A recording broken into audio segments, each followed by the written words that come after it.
In today's video, I'm going to teach you how to make an order form on Google Forms. By the end, you'll have a clean, professional form ready for customers to select products, choose quantities, and share their details, all without any complicated setup.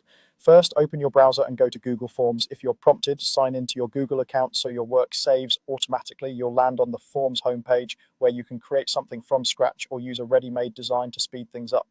Next, look for the template gallery at the top of the page. Click it to expand the full list of starter designs. Templates are a huge time saver because they come with common fields already laid out, so you spend less time building and more time tailoring the form to your needs. From the gallery, choose the order form template. It will open a new form that's pre-populated with typical order fields. This usually includes sections for customer information and product selections, which are a great foundation for most businesses, whether you're selling physical items, digital downloads, or services. Now it's time to edit. Start by updating the form title and description to match your brand and clearly explain what customers should do. Click any question to customize it. For customer details, short answer questions work well for names, emails, and addresses. Toggle required on for anything you must collect to fulfill the order. For products, multiple choice or checkboxes let customers pick items. Use checkboxes if buyers can select more than one, and multiple choice if they should choose just one. Drop-downs are perfect for variants like sizes or colors.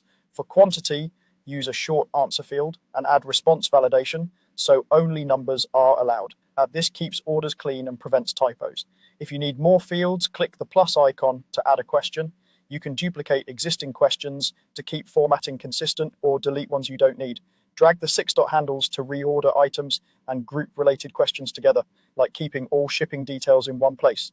Use the description area under questions to add instructions such as how to calculate totals or when delivery is available. Click the palette icon to set a theme color or header image so the form feels on brand. Use the eye icon to preview and test your form from a customer's perspective. This is a great way to catch confusing wording or missing fields. Every change saves automatically so you can refine as you go.